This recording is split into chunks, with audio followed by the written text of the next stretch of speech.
আজ আমি এসেছি আপনাদের জন্য স্পেশাল দই কাতলা মাছের রেসিপি নিয়ে। প্রথমেই আমি মাছগুলোকে পিস করে কেটে নুন আর হলুদ মাখিয়ে কিছুক্ষণের জন্য রেখে দিয়েছি। এরপর কড়াইয়ে সাদা তেল দিয়েছি। আমি এখানে ফরচুন তেল ব্যবহার করেছি। আপনারা চাইলে যে কোনো সাদা তেল বা রাইস ব্র্যান অয়েল ইউজ করতে পারেন। তেল গরম করার পর আমি মাছের পিসগুলোকে হালকা করে ভেজে নেব।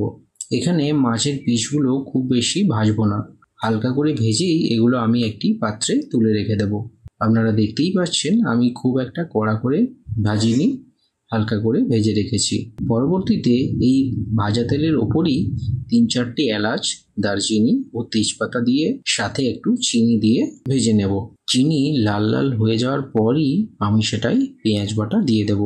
পেঁয়াজ থেকে তেল বেরিয়ে আসার পরই কাঁচা লঙ্কা, কাজু বাদাম এবং রসুন বাটা দিয়ে দেব। হালকা নাড়াচাড়া করার পর এর মধ্যে জিরে, ধনে গুঁড়ো ও আদা বাটা দিয়ে দেব।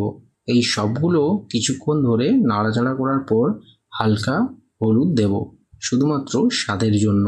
এরপর কাশ্মীরি লঙ্কা দেব এবং হালকা জল দিয়ে নাড়াচাড়া করে পরিমাণ মতো দই দিয়ে দেব।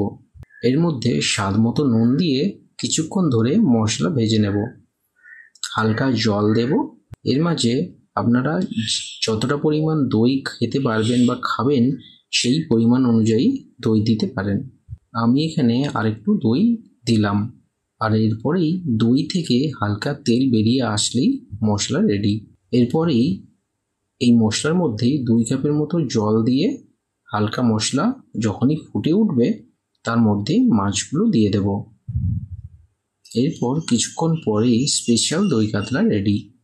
আপনি ভাত দিয়ে একবার খেলেই আর অন্য কিছু তরকারি লাগবে না।